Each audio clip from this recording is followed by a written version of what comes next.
Hello, everybody. My name's James. Welcome to another Planet FPL Clash of the Correspondents, where I'm joined by two of our correspondents, both looking ahead to double game weeks for both in game week 28. Firstly, let me introduce you to our Aston Villa correspondent, Lee Jackson. How are you, Lee? Very good, mate. Good man. Lee's on the delay, I think. And Matt, our Southampton correspondent, Matt Samuel's in the house. How are you, Matt? Yeah, good. Even better after last night. Yeah. Do you know what? Normally, I would start with a home team, which between the two of you is Lee. But actually, Matt, I'm going to start with you first because we owe Ralph Hassenhuttl an apology, don't we? I think we do. I tweeted last night, and I think you did the same when you saw Yeah. the Southampton team against West Ham. Went, what is that? But he was right, wasn't he? He was. Yeah. I mean, I think it highlights the depth that we finally got on the squad. You know, the fact that we're able to make 5 positive subs in the second half rather than 5 subs that were a bit like, what's he doing here? Yeah, it made a big impact. And yeah, most of us questioned the fact we made 9 changes. But yeah, I think we played well, and it shows that the actual squad is drilled to what he wants in the philosophy rather than just the first 11. Do you think you'll give that cup a proper go now? Like, would he do the same in the quarterfinal? Like, if you get City at home in the quarterfinals, are going to pick a Wigan team again? Or nah, if we get someone like City, Chelsea, Liverpool, I reckon we'll go full strength. But I think he took a risk. He knew he probably knew he was taking a risk, but believed in the squad that he's got, and it paid off. But yeah, it was nice to see, say, Broja come on for long, for instance, and he had a big impact in the second half. it's super ironic actually because we played each other. Obviously, I mean, you played extremely well at Tottenham recently, but we played you over the Christmas period. And it went over my head when I tweeted last night that he basically changed the whole team against us. Yep. And you dominated us before Salisu got red carded. So Yeah. shouldn't have been too surprised, actually. Lee, Villa, talk to me. Are we happy with what Steven Gerrard's doing or not? Yeah, it feels like it's all changed since the weekend. It's a real positive result against Brighton. And from what I've seen, we deserved to win that match. But prior to that, it was getting a bit nervous. It was getting to the point where we were looking over our shoulder a little bit, thinking we haven't won a game in a while after Gerrard's kind of new manager bounce. But all in all, we are up points per game on what Dean Smith delivered. And it's looking good. The start play looks positive. Made some good signings. So I think there's plenty to be optimistic about. Yeah, it was only 5 points in the previous 7, I think, prior to the Brighton game. Whereas obviously Gerrard came in and it felt like a real uplift immediately to the football club. Then obviously you add interesting signings in January like Coutinho and Digne. Can you put your finger on why it suddenly dipped a bit? I think not having a proper out-and-out defensive midfielder has really hurt us. And Nakamba was playing most of the games at the start of the season when we did quite well. And Douglas Luiz is not an out-and-out defensive midfielder. He's more of a box-to-box. And when you look at the average position that he takes up compared to Nakamba, the back four just aren't getting the same cover. That coupled with the fact that Gerrard expects his fullbacks to bomb on, and you've got Cash and Dean both very attacking-minded, whereas Target was more defensive-minded than Dean is. That just left us so exposed, and you'd constantly have 2 at the back where Konsa and Mings are both just chasing shadows, trying to cover 3 players potentially. It's interesting that because there was some interest in the January window in Douglas Luiz. I know that the 2 North London clubs were both interested. There was some talk about potentially you going for Bissouma to replace him. So I feel like most people would define Douglas Luiz as a holding midfield player. What's the major difference? Because I don't think most people would describe Luiz as a box-to-box midfielder. I think he's happy to progress with the ball where someone like Nakamba will just out and out sit. Is it as simple as that? Yeah, I think so. I think it is just the defensive cover. You've just got Nakamba, who is more defensively minded than Luiz. Maybe box-to-box is the wrong term, but he's certainly not as defensive as Nakamba, and he just leaves the back four a little bit more exposed.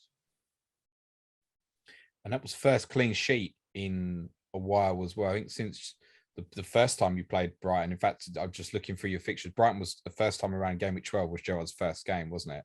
There's been 4 clean sheets since then. Brighton twice, Everton and Norwich. Should that worry owners of the likes of Luca Dean or Matty Cash going into this week? No, I think we've still got clean sheet potential in us. And from the last outing away at Brighton, it looked a lot more positive. Digne and Cash both seemed to be a bit more defensive minded, not being quite as reckless bombing on forward. So I think there's still definitely potential for clean sheets in that Villa side, especially with a reasonable double coming up with Southampton and Leeds. He tweaked the system at Brighton on Saturday a little bit, didn't he, Lee? Mm-hmm. With the front two. Was it a front two with Coutinho behind, or did Watkins play in a wider area? How did it work? It was a front two. So instead of Digne and Cash bombing on forward and McGinn and Ramsey dropping in, it was more like a rigid back four and then a diamond in front of them with McGinn and Ramsey given license to go wide. Okay.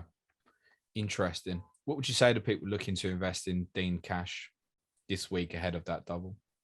There will be people looking to do it. Yeah, I think Digne is fine. Digne's he nearly scored a direct free kick against Brighton. He looks dangerous. He takes some corners now as well. So with that attacking threat and the potential of clean sheets, I think Digne's absolutely fine. He's in my team and he's going nowhere. And looking further forward, I think that one of the questions a lot of people are asking is Coutinho worth the extra on Ramsey? I actually think they're kind of perfectly priced. I think Coutinho is justifiably a bit more expensive than Ramsey. And I think Ramsey's probably the best 4.8 now, midfield enabler in the game. So they're both really good FPL assets in my eyes. You've blown the next question, haven't you?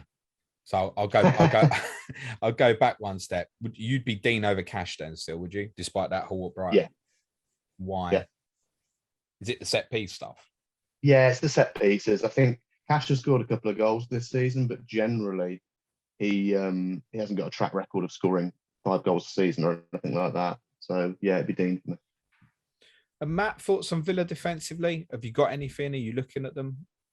Don't have any, and I don't think I plan to move there. Just with what I've got in potential plans, looking very likely free hit 30, for instance, and moving forward from there. So I don't think I can warrant taking a hit, for instance, to go for Villa.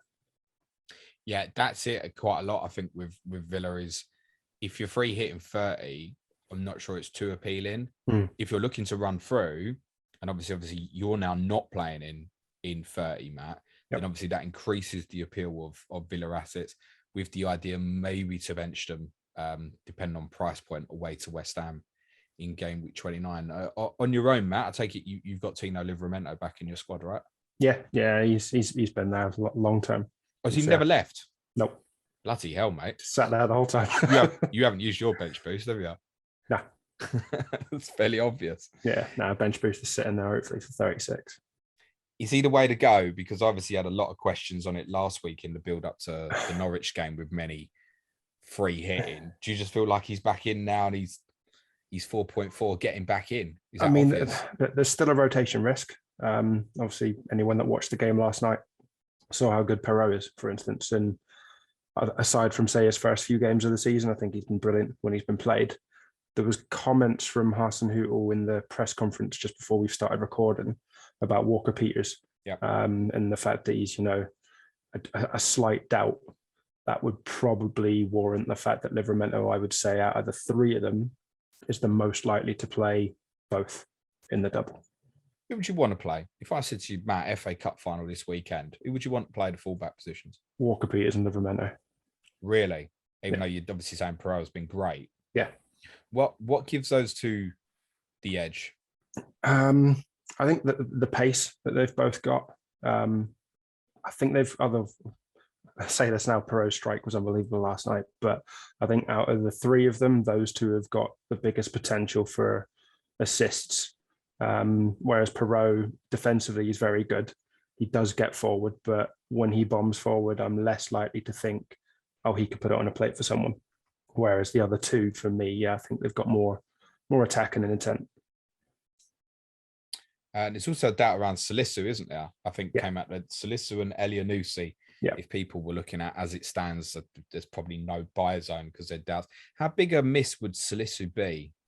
I mean, I think, he's been our best centre-back this season. I was very surprised by Valerie's performance at centre-back last night. I didn't think he had that in him, but he was exceptional. So I think the way that our squad's developed, Bednarek will obviously come back in, but I probably wouldn't be too worried if I saw either Stevens or Valerie in there with him if Salisu was ruled out for at least this weekend. Any love for the goalkeeper, Fraser Forster? And I don't necessarily mean from an FPL perspective. Yeah, I've been thoroughly impressed. I think he's done all right. Yeah, I still stand by what I said beginning of the season. We've got two number 2 goalkeepers, and that needs to be resolved. Obviously, McCarthy's been given a contract extension, which I have my own opinions on. I find it strange. I wouldn't be surprised if Forster is also given maybe another year. Obviously, we've got Caballero in there. He'll go in the summer. But yeah, Forster's done well since he's come back in, and glimpses of the form that he had pre-injury and obviously pre-moving away to Celtic. Yeah, I think you and I, since I've known you, have been very critical of the situation at Southampton with the goalkeepers. But actually, since Forster's come in sort of towards the back end of last year, early part of this year, I think his performances have been all right. I don't know if there's perhaps a simplification of his game somewhat in terms of don't worry too much of playing it out from the back. Yeah. Do what you're good at. He's commanded in the area, that kind of thing. Yeah, definitely. There's been very limited times where I've thought, why are we passing it back to him? And obviously, I think there was a game against Arsenal last season before, where he got completely done. But yeah, I've not seen that at all this season. He either picks it up and longs it, or quick pass out back to the wing backs. So if you're buying Saints for new defensively, Tino? Yeah. Straightforward, no argument. No, I think out of the lot of them, he's the one with the biggest potential for these 2 games. And do you think he played twice? That's a big question. Yeah. Do you think he plays against Watford as well in 29? That's the risk. Obviously, it's Thursday, Sunday, isn't it? Yeah, it's something to factor in. That obviously there's nice spacing for everybody in this double game week, but obviously everybody in 29 then plays on the Sunday immediately following the Thursday in 28. So, and you'd still want, even as a single game week player in what is a next double game week for 6 different teams or 5 different teams in Newcastle, you'd want to play him home to Watford, wouldn't you? I think. Yeah. Just make sure you've got someone available off the bench, which I expect most should have. Is any danger of that in getting brought on and used as a sub? I mean, there's every likely. I think if he's on the bench in 29, I wouldn't be surprised if he came on for 20 minutes. Okay. Lee, anything with Saints defensively? Livramento catching your eye again? Had him at the start of the season. Great asset, great price. But no, he's not in my team anymore. And not unless it was to wildcard, then no, he's not coming back in. It's funny, Saints are an interesting one because I thought they'd really struggled this season, losing Vestergaard and Ings, but been really impressed overall with how they've looked most of the time. Best thing that happened was selling Vestergaard. I thought he was going to be really harsh there and say the best thing you did was selling Danny Ings to Lee, yeah. But I certainly want to come back onto Danny. So for yourself, Lee, if you were buying for new, you're saying Digne from the defensive guys, get that completely. Would you go him over Livramento, or would you be conscious of the money saving of the 0.7 there is worth it? Yeah, I think it depends what price works for your team. You've got a Trent and a Cancelo in there. A lot of people are now going to want a Rudiger or a James as well. Suddenly you might be struggling to fit Dean in there. So that's where Livramento is perfect, or a Cody or someone like that.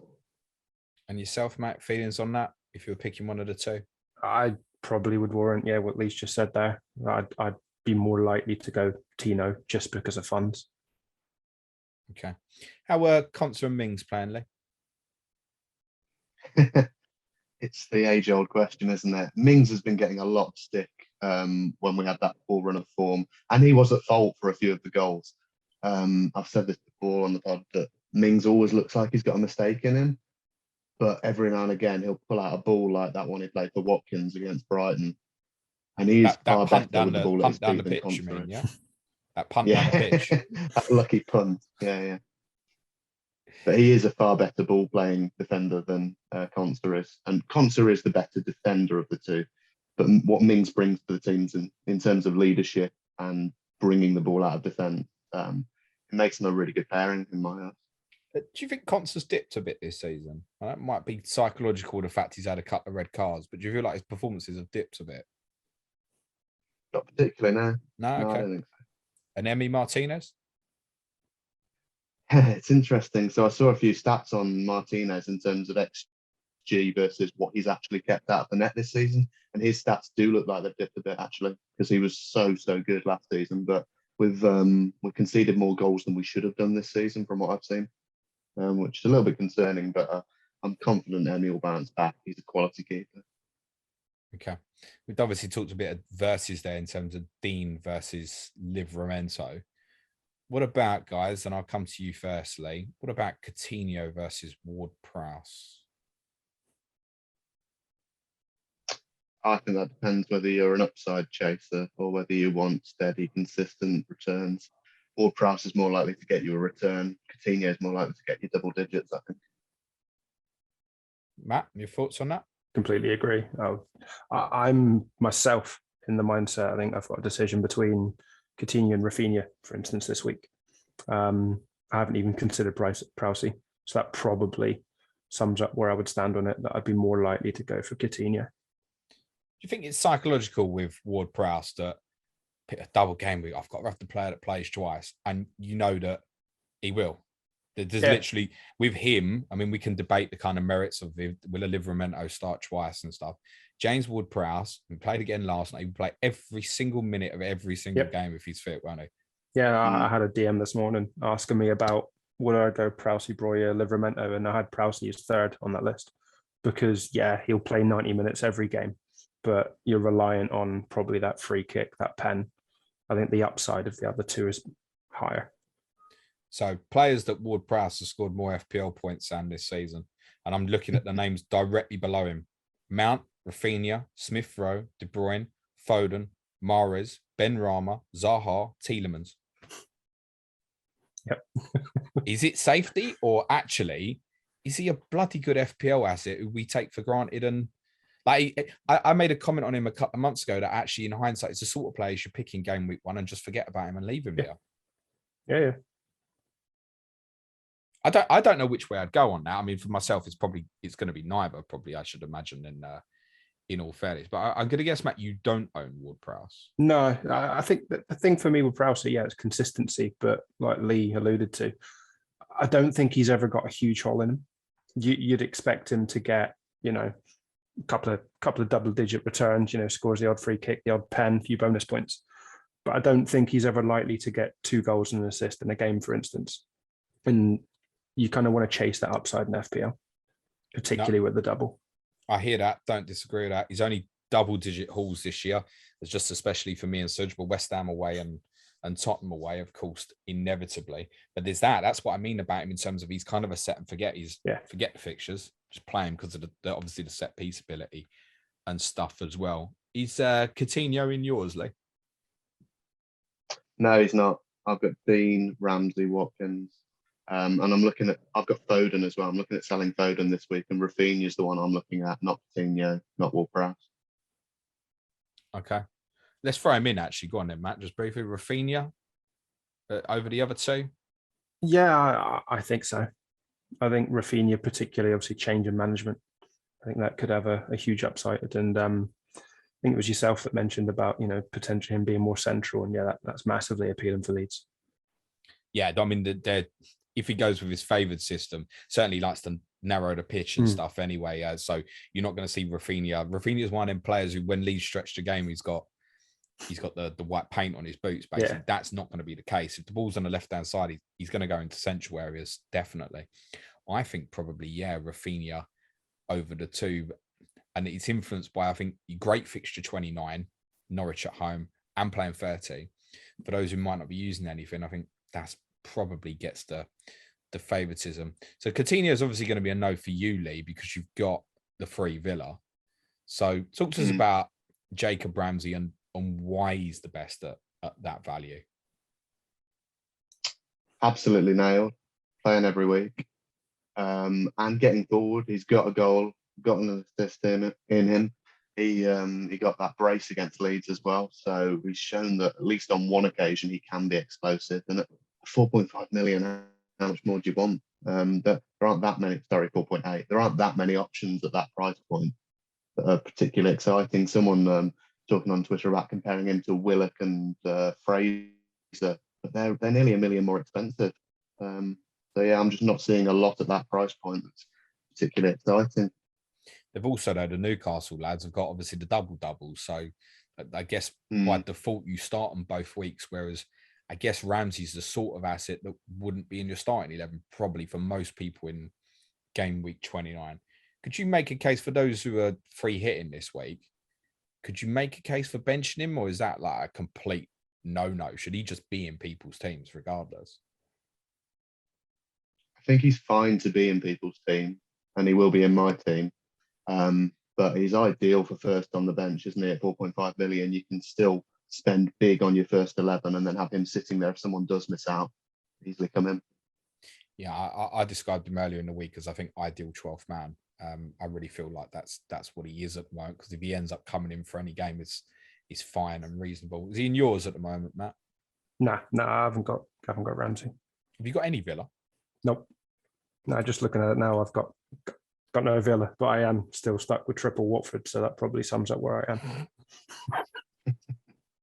So is that for you then, Matt? With that in mind, is that a consideration to look at someone like Watkins then? Or I'm guessing the triple Watford includes 2 forwards. Yeah, it's Dennis and King. You're going to play all 3 of them, aren't you, with Foster this week, aren't you? And of course, who's your third forward? I'm dying to know. At the moment, it's Antonio, but the view is Antonio de Broja this week.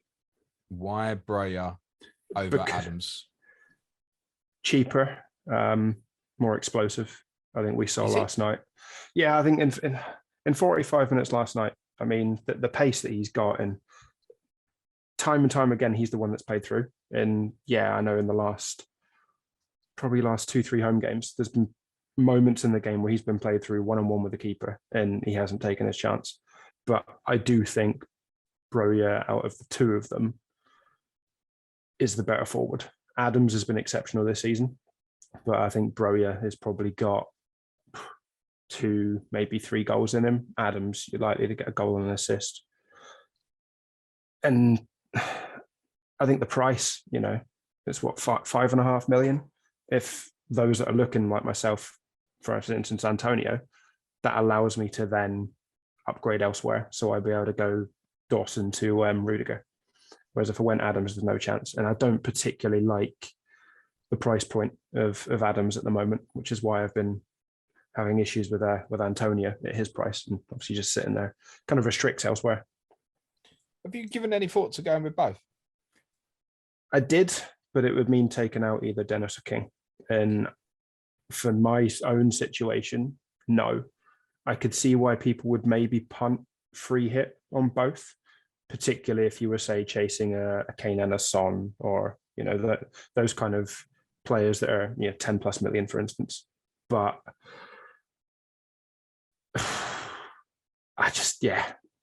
I wouldn't recommend it to anybody. It's Southampton at the end of the day. I think Villa is going to be a tight game, and I think Newcastle will too. There'll be a goal in it either way. We say that, Matt. My original instinct was prior to 27 was my original thinking was to bin the 2 Watford guys for Broja and Che Adams. I know. I then decided to get Weghorst instead and captain him. Well, I should have got, mate, how many points better off would I be if I went with Che Adams and captain Kane like the original plan was? There you go. Considerably. Every day's a school day. I think you can. Yep. Fixtures are decent, mate. Watford 29, obviously it's a blank now, 30. Leeds 31. I should add, I say it's a blank in 29. I'm a little bit nervous that I think there is a tiny, and I'm talking a couple of % possibility that you could play Burnley in 29. And I think we'd find out about it in the next 36 hours or so. I don't think it will happen. But that's another fixture that certainly could get thrown in anywhere, that Burnley game would have, although the fact it's actually been selected by Sky for television coverage. It has, yeah. Might mean it's more likely to drop into 33 or 36. For example. Lee, I'm going to guess you got no Saints at the moment then. Like Matt's got no Villa. I made the same move as you last week. Got King and Dennis out and brought Weghorst and Broja. Okay. Would you consider Broja for captaincy this week, Lee? No. Would you consider Ollie Watkins? No. I'm not looking past Salah this week. Are you still going to go with a single game week player? Yeah, You- I'd normally go for the double, but I just think Salah is just too good to ignore. Wow, big call. What were you planning there, Matt? If I make the two moves, well, I might even be making a mistake. I might bring in Broja, Rafinha, and Rudiger, for instance. I'm between Rudiger and Rafinha for captaincy. Okay, interesting. I'm going to go Rudiger. I see quite a few Lee mention Coutinho for captaincy. I take it you're not keen on that. If you want to go for it, go for it. I'm not going to put anyone off, but You've definitely it's not. for me. You've definitely not put them on though, mate. Nah, I haven't seen enough for me. The last few weeks, especially, his underlying numbers have dropped off a bit. But it could work. Definitely could work. One of my favourite arguments that I've heard over the last week has been Coutinho's XG and underlying numbers don't look very good, except for the Leeds fixture. Right, you play Leeds this coming week. Admittedly, we don't really know what we're going to get from Leeds now. It's interestingly, you mentioned Ramsey being nailed. One of the suggestions I've potentially heard is maybe to get Buendia back in the team if he's now going to go with Watkins and Ings, is to drop Coutinho a little bit deeper. And if that was the case, he's not dropping John McGinn, is he? No. So it would be Ramsey in that case would go, wouldn't it? Probably, yeah. Do you think Coutinho starts both? Yeah. Because I feel like that's an assumption, but if it's now going to be the front two of Watkins Ings, surely Buendia's got a shout to be involved somewhere, hasn't he? Yeah, you'd think so. No, I think Coutinho will start both. God, I'm going to get slaughtered on Twitter if he doesn't. Yeah, I think Coutinho will start both. that's the risk in this podcast. I mean, if I said to Matt, right, Broja and Adams definitely starting twice. I mean, there's no such thing as definitely, is there? But do you think they do, mate? Yeah, I think they do. That actually looks not actually for the Saints assets. It now looks more positive because of that team picked last night against West Ham, doesn't it? So I would have been very concerned had we seen a full 11, and then people ask me, do Broja, Tino play both? Right, so now you're going to get slated when Adam Armstrong rocks up against Newcastle next Thursday. Yeah, Armstrong and Long will start up top together. No. Lee, are you expecting it to stay Watkins Ings now? Yeah, I think so. Gerrard made some comments in the post-match to say that he spoke to both of them. He said, look, I don't want to be picking one of you. I want to pick both of you. Show me that you can work together. And Ings was the first person congratulating Watkins when he scored. He looked absolutely delighted. So I think they will probably start as a partnership again. Yeah, to be honest, I never had an impression that it was an animosity relationship there of any sorts between the two players. I think obviously for Danny Ings, it's just obviously been frustrating that there were a few niggles, and then Watkins seems to get the preferential treatment because he's got more kind of in behind running and can stretch defenses a little bit more and take a bit more pressure off. But he's still a good goal scorer, isn't he, Danny Ings? Matt will obviously know that well. Oh yeah. Any thoughts on him now, Matt? The fact that it's kind of moved on now, sort of 9 months on. It was a shock at the time when the transfer happened, wasn't it? Strange transfer. Nobody knew about it. I mean, I can see why he's gone there. And the club got a decent sum of money for him, and we wouldn't have the situation we've got now with Broja and Adams, for instance, and they've both played very well. So I've got no animosity towards the guy. No, I don't think he did quite well for you, mate. And there was with him and Vestergaard, there was a contract issue building as well, wasn't there? So did Villa play a release clause, Lee, for Ings, or was it just a certain amount of money? I can't recall. Not sure, to be honest. Not sure. Don't think they did. So if you were buying new, Lee, if you wanted to punt at one of them front two, if you say you think they at the moment they're both going to stay in, Ings or Watkins? Watkins. Because? Slightly cheaper and more assist potential. Okay. Matt, any love for Stuart Armstrong? All the love. What? All the love. Yeah, mate. He's such a good player. We really rate him, mate. Yeah, it's just taken him 6 months to get fit. That's been the problem. And he did an interview himself and obviously said that injured at the start of the season, probably came back a bit too quick, didn't really get going. But yeah, the last 4 or 5 weeks, he's been unbelievable. He very quietly ticks over in terms of returns. If you look at him historically, I mean, me and Suj were fighting each other about whether we were going to start with him the previous season, the COVID season in 2020. And he felt like he didn't do a lot. 11 attacking returns, 9 attacking returns the season before, basically only played half the minutes. Yep. He's now got a run now 4 back-to-back 90s in a row. We must forget he didn't start the game till, in fact, other than Villa at home in game week 11, his first start of the season was the draw at home to Tottenham in game week 20. But I mean, the goal he scored against Coventry in the fourth round of Cup sums up. It was almost De Bruyne-esque, wasn't it? Yeah. Oh, yeah. He's got the ability. Yep, really has. Would you consider him on a free hit? If you were struggling for funds, why not? I mean, he's in our best 11. He's going to play both games. Obviously, he was rested last night. I think just what he brings to that team in terms of his drive and the way he picks up the ball in midfield and runs with it. I think, not many other players in our midfield. Obviously, you've got Prowse, tends to drop deeper to pick up the ball. I think Armstrong, guaranteed, probably one of the first names on the team sheet at the moment. If you had to buy one, would you pay the extra for Ward-Prowse? Yes, because he's on pens, and obviously anything within 25 yards of that box, he's got a chance. Definitely on pens? Yeah. Who's on him for you, Lee? Interesting question. Probably Ings. I know Ings took one earlier in the season. If he doesn't play? I'd have thought Watkins. I don't know. Yeah, I think probably Watkins. Although he did take one last season and hit the bar and went over. So not a good history, but probably Watkins. Okay. So Lee, you've got 3 Villa going into this week. What's the plan afterwards? After 28? I'm gonna roll through game week 30, muddle my way through. So I've got Son and Bowen who are now playing as well. I've got White and Ramsdale who are both playing as well. So I'll work my way through. And for yourself, Matt, Livramento and Broja, did it just stick? They'll just stick around. Yeah, with the plan of free hit 30, I think they're going to have to stick, and then I'll reassess probably 32 onwards. So that's easier for you. I guess in the case of those running through 30, possibly looking at benching the likes of maybe Salah, Trent, Cancelo, then to bench your likes of Broja, Livramento.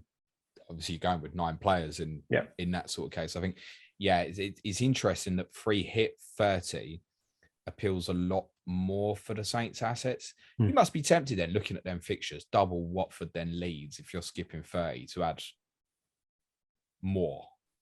I don't believe you're not going to buy Ward-Prowse. I think you're going to do it between now and deadline, Matt. Nah, there are better midfield assets, which is holding me back. And I don't want to take out a doubler for another doubler this week, which is obviously why Dennis and King are probably going to sit there. All right, cool. Any hopes for Europe, Matt? Honestly, as much as I think it's possible, I don't necessarily want it this season. I think it would stretch us next season. And ideally, we want, obviously with the new ownership, ideally we want a summer of bringing in more that Hassenhuttl wants. We've got the Broja situation. I'd be very surprised if we get him next season. So as much as I thoroughly enjoyed the last European tour, I think it's maybe a season too early. And I do think the likes of Wolves are slightly too far ahead at this point of the season. So that's why Hassenhuttl picked a week and team against West Ham. He quietly wanted to go out, really, so he can't deal with Europe. Yeah, I mean, if we get it, brilliant. But yeah, I can't see us making it unless we win the FA Cup. I just think where we are in the season, 9th, is probably as high as we're going to get. Can you make anything, or can we?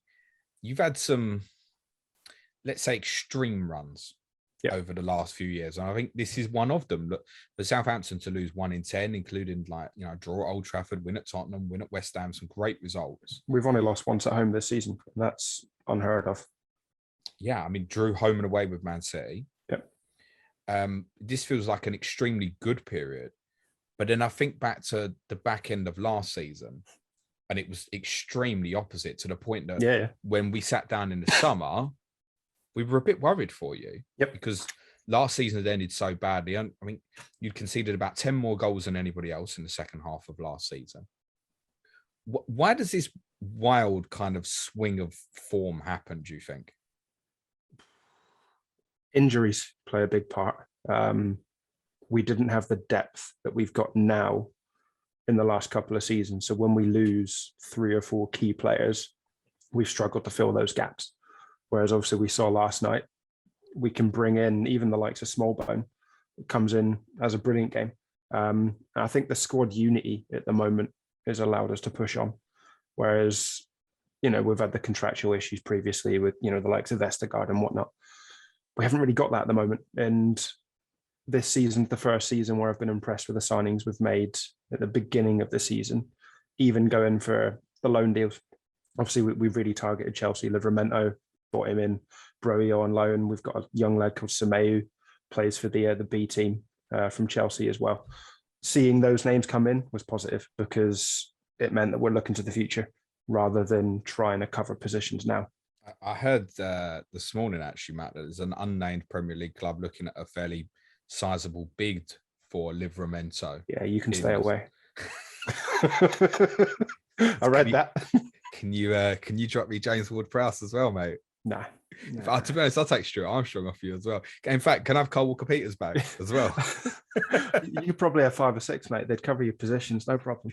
And by the way, you reckon you've got 2 number 2 goalkeepers? Yeah. But I reckon they're both better than my number 2 goalkeeper. So I'll have one of them as well. Do you think, in seriousness though, and I'm sure we'll speak again before the end of the season, Matt, but Ward-Prowse, do you think there'll come a point where he thinks, I want to genuinely go somewhere and play in the Champions League or something like that? I think if he was going to, he would have gone by now.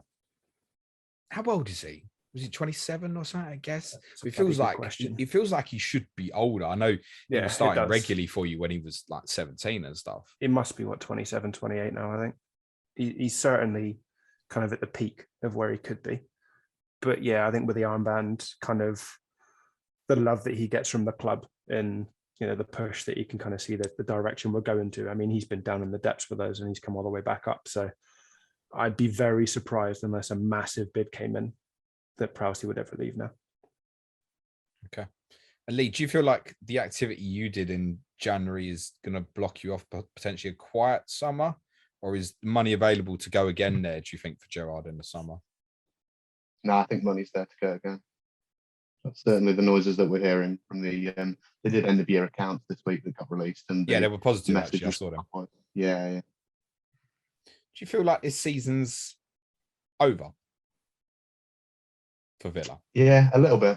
Yeah, I think it's about Gerrard finding his style and working with the players and working out who's in his future plans and actually who might be the deadwood that needs to be shifted.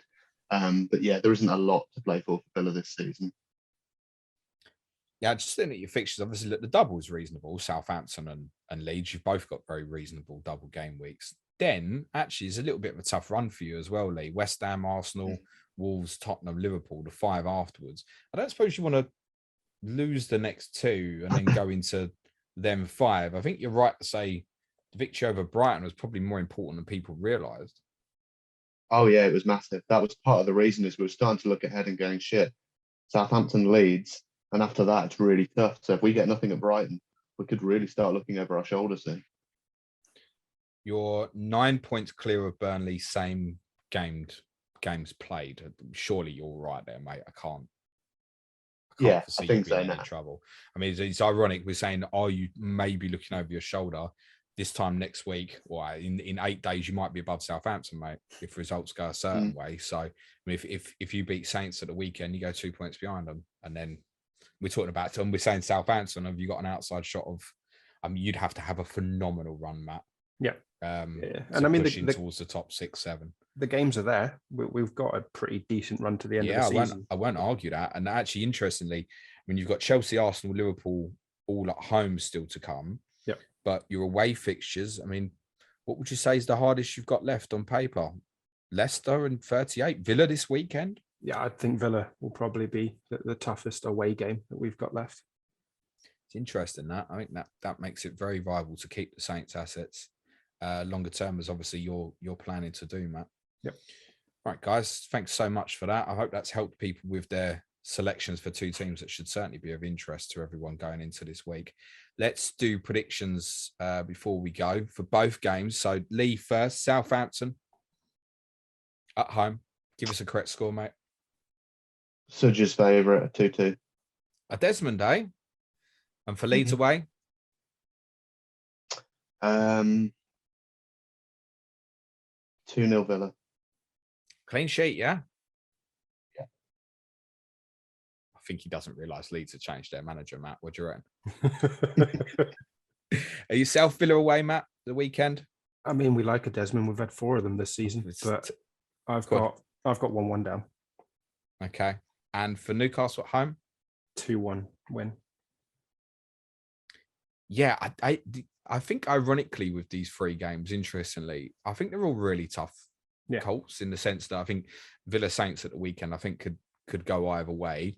The Leeds game, Lee, we don't really know what we're going to get, do we? And it's first game under a new manager at home. The crowd, if it starts badly, the crowd might actually react quite badly. It could obviously go the other way. And Newcastle, Matt, are obviously in really good form, aren't they? Yeah. And they've shown certain games like West Ham away lately and stuff that can certainly do the business. I think I'm going to go with Matt. I'm going to go 1-1, I think, for the two of you at the weekend. And actually, Lee, I'm going to really bottle this. And I'm going to say 1-1 at Leeds as well, actually. I think. I mean, 2 1-1s for you. I think you'll probably just edge Newcastle. Did you say 2-1, Max? That's what I'm thinking. Yeah, so I've gone exactly the same as you. Yeah. Mind you, we both said exactly the same thing about Ralph last night. And we're wrong, weren't we? So you probably shouldn't take any advantage. Listen to either of us two at all.